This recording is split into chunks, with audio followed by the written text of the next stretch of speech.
It stays super like well sealed in the car. It's nice. It's easy to with one hand. And it doesn't splash a ton. It's nice. The one thing with the Yeti, because it's got a bit of lip, you like have to get the. Okay, you guys are live. Right. Good morning. 5-star. Good morning. Good morning. Good morning. Happy Thursday. I'm here with two of the other broker support team, Doug Hale, Tracy Johnson, Hey. two amazing people and very, very experienced in the business. And so it's always our pleasure to come to you today. So welcome. Hey, welcome. Thank you. Thank you. This is fun. Yep. As always Always learning, aren't we? Yep. So today we've been talking about being the pro. It's really important in our business to be a pro, operate in ethics. And one of the topics we want to bring to you today is the importance of being a great communicator. In this business, as we all know, I always say it's very, quote, noisy. There's a lot of activity. There's a lot happening. And some of the things we want to talk to you about today is being a good communicator, why that's important, and how to use that to your advantage, and the pros of being that. So Tracy has a lot. She has a team that she works with, and she really works really hard to be a good communicator with her team and with other agents. And so we're going to pull on some of her experience to start out here. Tracy, give us some of your best tips and wisdom for communication with other agents. Yeah, great. Thanks, Kim. I appreciate it. So, one of the things I have experienced is that I began working as a real estate professional for 5-Star Real Estate in a market unknown to our brand. So I always looked at communication as a tool or a means to get people to know who we are. So I looked at myself as an ambassador for myself as a real estate professional, but really an ambassador for 5-Star Real Estate because no one knew who we were, right? So each time I had an interaction, whether I was just calling to schedule an appointment before we had showing time, to sending offers, communications regarding inspections, whatever it might be, each interaction with another real estate agent was an opportunity to be an ambassador for 5-Star Real Estate, to introduce myself and to show them who we are based on how I conducted myself in business. So, and I'm sure that Greg and Paul love to hear that, that we are being good communicators, right? And so think of every opportunity that you have to write an offer for a client as an opportunity to be an ambassador for a company. Would you guys agree? I would agree with that 100%. You can't communicate enough with other agents. Yeah, I mean, I've always used that word adoption. We've got to adopt that other agent. So the conversation that you have early on is essential to how smooth the conversation goes, how smooth the transaction goes. There's a lot of good things that happen to be a better communicator. So I echo that, Trace. Yeah, me too. You always want to make a win-win. We're all in this for the same reason, right? We all want to do good business together. We want the seller to win. We want the buyer to win. And communication can be a very strong part of that. Sometimes we disagree agreeably, but just to be able to communicate, not get defensive. I always have adapted. I represent my buyer or my seller, and there are going to be times, this is probably the largest transaction most people will ever do. And if my buyer gets all emotional and all fired up, and then I as an agent get all fired up, and then the listing agent's being all fired up, we just have chaos, right? Yep. So no matter what's going on around us, it's very important that we be that mediator who stays calm and cool.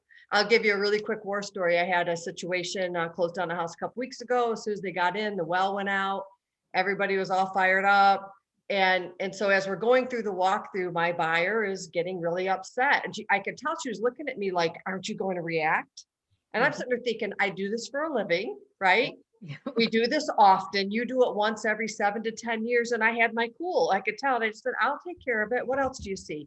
And I could kind of see, she was like, why aren't you getting upset? And it's like, I'm going to be level-headed about this, right? And that's our job. Yep. Yeah. That managing emotions piece, right? Yeah. We're talking about managing emotions, and what does that mean? Here's a perfect example of what that means. Yep. Right. And when it was said and done, Did I get it resolved? I did. And we won. We did win. It was a $1,700 well that had gone out, and it's a long story, so I won't go into it, but I got them a check, right? But I couldn't have done that if I reacted and then the home inspector reacted and my buyer's reacting. That just creates more chaos, right? Yep, for sure, for sure. Boy, Yeah. that's perfect.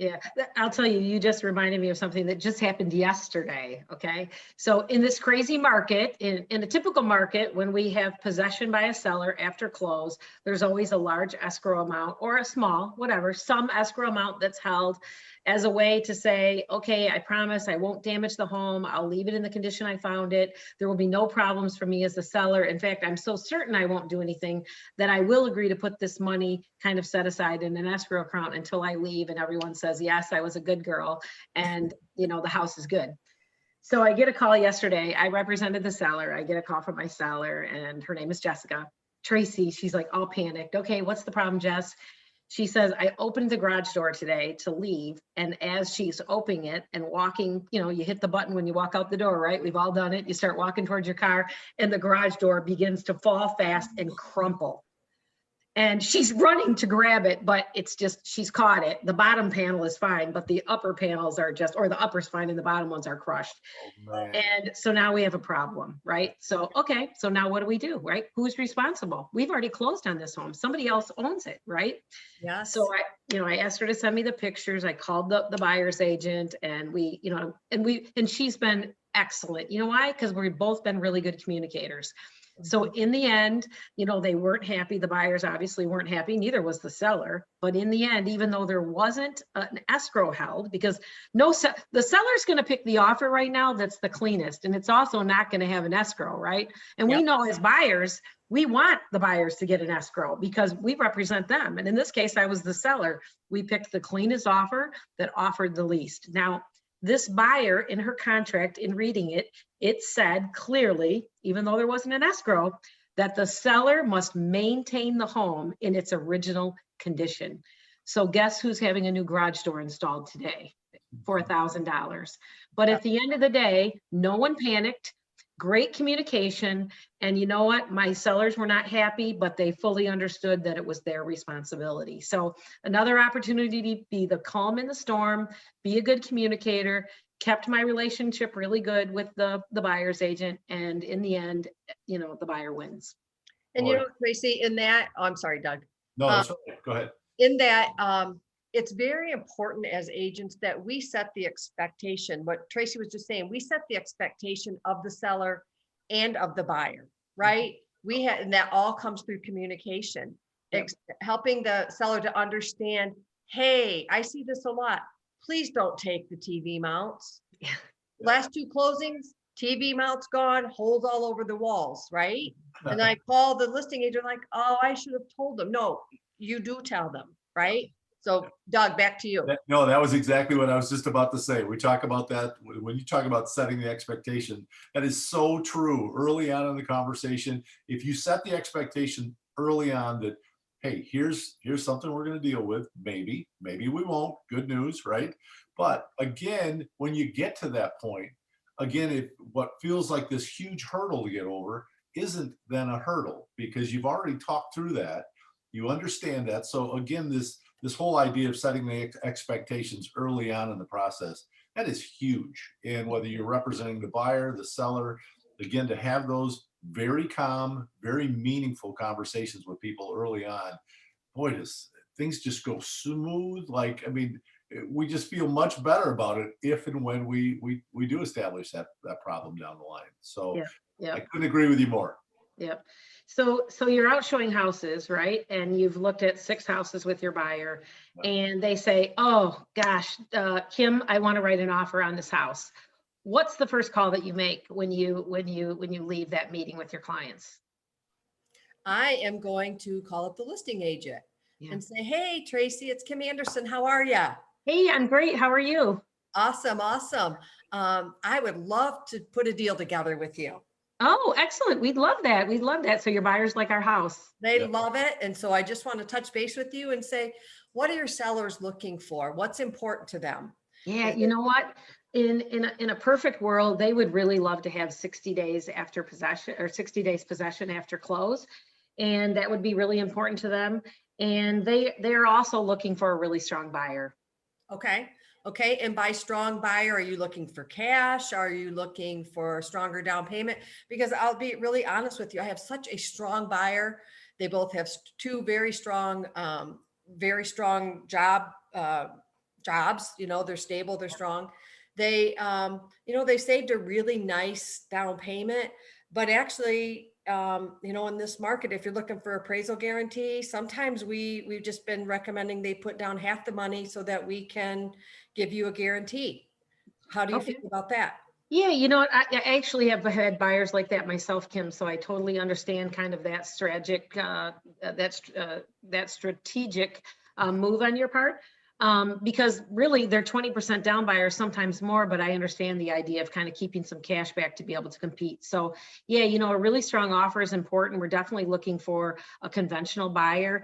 We're not looking for any FHA or VA buyers, and I'm really looking for a safe landing for my clients. So an appraisal guarantee is really great. I will tell you, I already hold 2 offers in my hand right now. One of them waives inspections, so I would want you to know that. Okay, that was going to be my next question. Okay, so anything else? So we've got possession. You're looking for strong buyer, conventional, hopefully, appraisal guarantee. Hey, Doug, you're not part of this, but hey, Nope. you It's, weigh in. What else? it's just interesting to say that because again, I think Kim, you stole a few of my lines. I mean, those are things that I was going to ask too. What's important to you? And again, if you're talking to the listing agent, boy, what a great opportunity for that listing agent to then come up and say, hey, here's what's important. Here's number 1, here's number 2, here's number 3. So it kind of helps you kind of craft your offer, doesn't it? Right. So you can go back to your buyer with all this knowledge to say, hey, I had this conversation with the listing agent this morning. They know that we're serious about the house. Here's what's important to them. Yeah. And so again, you start at a different level with that conversation, I think, in terms of crafting that offer. So sounds good, you two. Sounds good. So before we hang up, Tracy, I just want to share with you, we are getting ready to write an offer. I just want you to let you know, I have a very strong buyer. They both work at Kellogg's. They have over an 840 credit score. We've chosen a local lender. Maybe I love that. I love that local lender. yeah, maybe you're familiar with Lake Michigan Credit Union. And I am. Is this a loan officer you've used before, Kim? yes, I work with her all the time.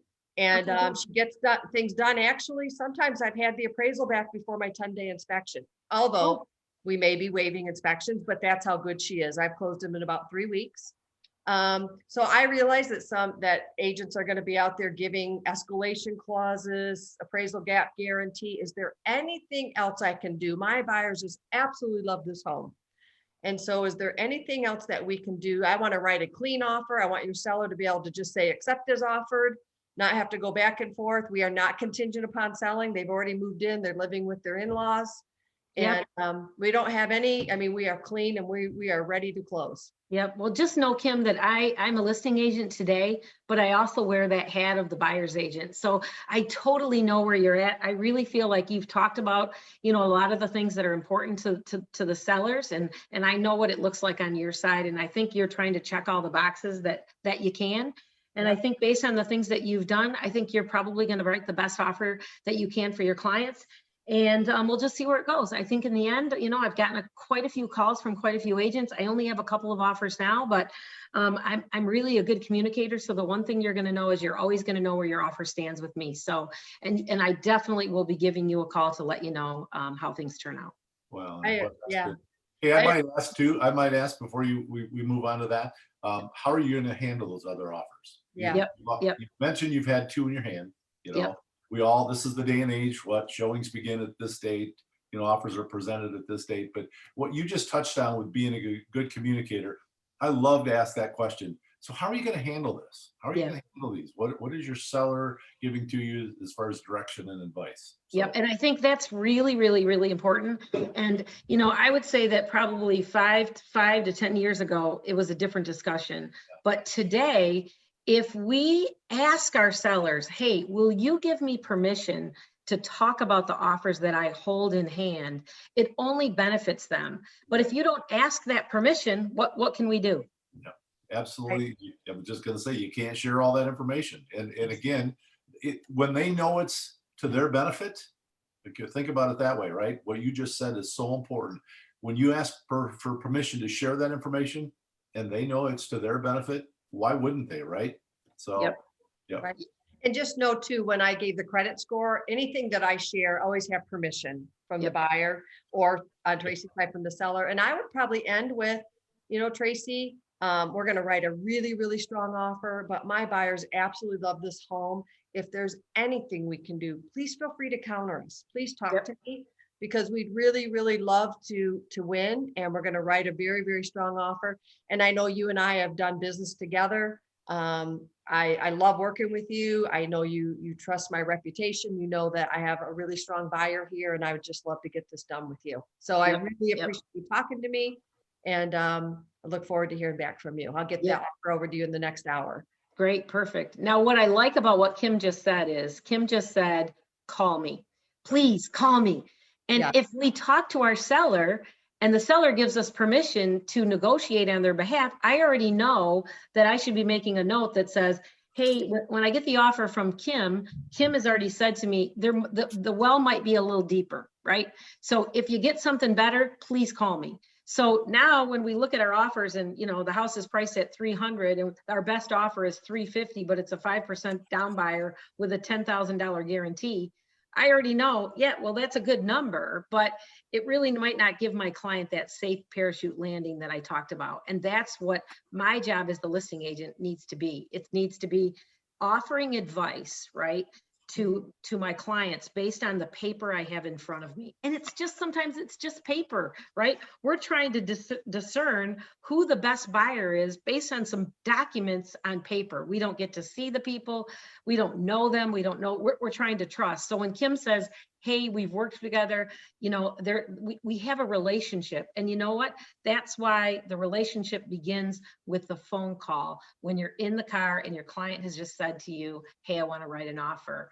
Let's start a relationship.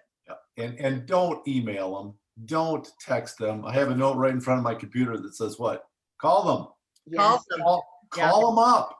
And again, I did just recently, you talk about war stories. This happened just yesterday that we were talking with another agent, and it was one of our 5-star agents. And I said, well, have you called out to the other agent to tell them a little bit about your buyer and talked about, just the opening things that we're talking about right here? And she goes, well, I sent him an email. Oh, well, I think I should probably text them, don't you? I said, well, why don't you pick up the phone and call them? I realize it's old fashioned, gang, but I said this whole ear-to-ear communication that we know we need to have, you're going to get more deals done. They're going to go smoother. You're going to have great relationships with your other agents. And so if you don't do anything else that the three of us talk about, pick up the phone and call them for sure. Yeah, absolutely. And one of the things you can do is call them. And then when you send your offer, do a really quick summary so that when you send it through Dotloop. The other thing that I was going to share is through communication. I'm actually closing on a home today that was another 5-star agent. So as soon as I saw the house we wanted was listed, I went in, I'm like, hey, let's talk, right? And what's important to your buyer? She said, it's all about the money. Long story short, we won up against an all cash offer, which was very hard to do. Wow. But I let this agent know, please, we love this home. You tell me what you need. And so sometimes you just have to really show enthusiasm. And I know it's really easy to get beat up in this market and go, oh, we're just going to lose again. You type it out and send it over. You got to kind of fight for it a little bit, don't you? Yep. Yeah. And the other thing is just reputation precedes us, right? And so when I see agents bicker over small things, first of all, you can bicker over them and nobody's going to win. The only way that we can help you is either A, negotiate it, or B, you have to take it into the court system. We know very few people win in a court system because financially it's very expensive. So be a good communicator. Even if you're on the listing side, I'm going to say, don't be a jerk, because someday you're going to be on the buy side. Yeah. Right. And so we need these, just because we want to be good people first, But secondly, we're going to be on the other side of that table. I found myself talking about this whole well pump and lawnmower was broken. There was a lot of things happening. And I just called the other agent and I said, Steve, we do business together. And it's really important, just some goodwill. Like, this is how we do business. And this just isn't feeling right to me. What can we do together? Right? Yep. Yeah, you just touched on, Kim, something that came up yesterday in 5-Star Connect, and it was by a gal, but I'm going to read it because I printed it because I thought it was important, but it was a Katie Borges. She asked this question. It said, anybody else noticing that this market is bringing out the absolute worst in people? I'm talking agents. Complete lack of professionalism. We can all do a better job helping each other out. Always remember, and this is what you just said, you never know when you will need help, and how you treat another agent could really come back to bite you someday. Thanks all. Make it a great day. And so that's really what she just said. Like, really, I can't believe you're treating me this way. I can't. It's like, this is not who we are, and this is not the agent community at 5-Star Real Estate that we're trying to build. We're trying to build a community of ambassadors who represent themselves, but because we are the brand, and that's what we believe at 5-Star, right? But yep. As we interact with other people, and we want them to understand the 5-Star way, right? And that's really, really what we're talking about, is just, and you know what, when you have a bad situation with an agent, don't share it with your client, right? They don't need to be a part of that. They need to know that behind the scenes, you might look like that duck swimming on the water, right? He's just smooth sailing, but underneath you're going like this, right? That's what the client needs to see, smooth sailing. Yep. Yeah, for sure. Hey, it's interesting. I don't know if you guys watched Greg yesterday when he was talking about bringing his checkbook with him. But there is so much truth in that. When you have a situation that comes up, again, the ability for you to write, I got a listing yesterday from someone. This goes back almost a year, that I bought their daughter a washer and dryer. I didn't even remember I did that. But a year later, all of a sudden the parents called and said, you did such a great thing for my kids. You didn't have to do that, but we remember that. And it stuck with us for a year. So just the little stuff that goes so far, make sure that you're always conscious of that. That's got to be first and foremost in your mind. You are the ambassador, you are the counselor, but yet you're the one that's going to keep the waters calm, as Tracy just said. Again, you're all about the professionalism, all about the communication. Please be that. It'll make a big difference in your business and in your reputation, for sure. So yeah, for sure. I was thinking about, as we were talking yesterday and preparing this, the biggest thing I think we're all facing right now is disappointment, right? For our buyers, when we're a buyer's agent, it's the disappointment. So I think the disappointment starts with you, how you set this whole thing up, the level of communication that you begin, and that starts with that phone call. And just, again, reiterating those questions. I think it's important for us to kind of dial in on those before we wrap up today. But the kinds of questions that we need to be asking the listing agent when we make that call. Because you know what, the scenario we talked about was that 20% down buyer, right? Who's going to have an appraisal guarantee. But what about the scenario, you guys, where, Doug, it's the FHA buyer, and you've written 6 offers on their behalf, and you weren't doing what you suggested, Doug, and that is calling the listing agent. You're just writing offers, send them in, writing offers, send them in, but you're not. I want our agent community to understand the value of making that pre-phone call, so that if that conversation that happens like Kim and I just had, and they say, oh, I've got 5 offers and we've got 4 that are 20% down, 2 cash, blah, blah, blah.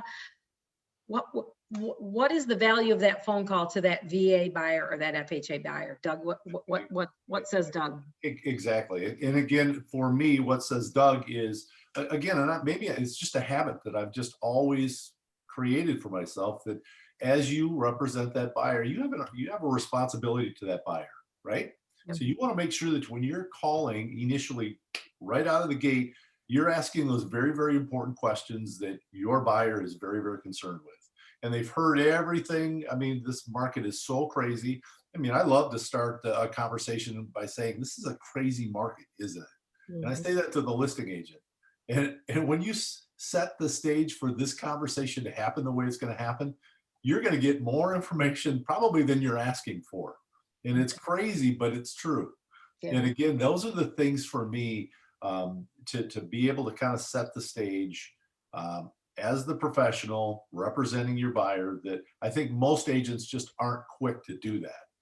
I don't know why, guys, but again, trust the three of us when we're talking about the fact that that works. And again, the responsibility that you have to your client is super important, just super important. So I would probably say to Tracy, you know, so I have an FHA buyer. They're very strong. We're not asking for closing costs. Yeah. With the offers that you have, is it something that your seller will even consider? Do I have a chance? Right. I didn't answer your question. Sorry about that, Trey. It's What? okay. Yeah. But- How would you say? What would you say, That Doug? was exactly what I would say. You know, we have an FHA buyer. They're very strong. You know, again, from a credit score standpoint, their Yeah. ability to borrow, it's huge. They're Yeah. not even asking. They're not even asking for closing costs. So that tells me some good things about our buyer. So I would say exactly what you just said. Yeah. And then as we wrap up, I would say, you know, also a whole nother topic, but be a very good communicator with your client. I think that's really important. I think Tracy touched on it. How we respond, if we respond all like, oh, we lost again, then they're looking to us to create the energy and to set the stage and be like, you know what, don't give up. So on my last listing, when there were 47 showings and 16 offers, we accepted the one, and then I took the time. I did not make it pending until everybody knew. What a worse feeling than just all of a sudden seeing it pending. Yep. And I called the 15 other offers, and I would leave it with, I'm so thankful for your offer. Thank you. I know it's tough out there. I know you've written probably so many offers, or how many offers have you written, just because they want to share, right? Right. Just please communicate to your buyer. Please don't give up. I know it's tough, but you know, home ownership is a reward, and don't give up. It will happen. But I just want to tell them thank you for taking the time to write the offer. Just some care, right? Just have some Right. care. Right. Well, And you know what I say in that? I say ambassador status right there. Because go. once again, by doing that, you are being an ambassador for 5-star real estate and for yourself as a real estate professional.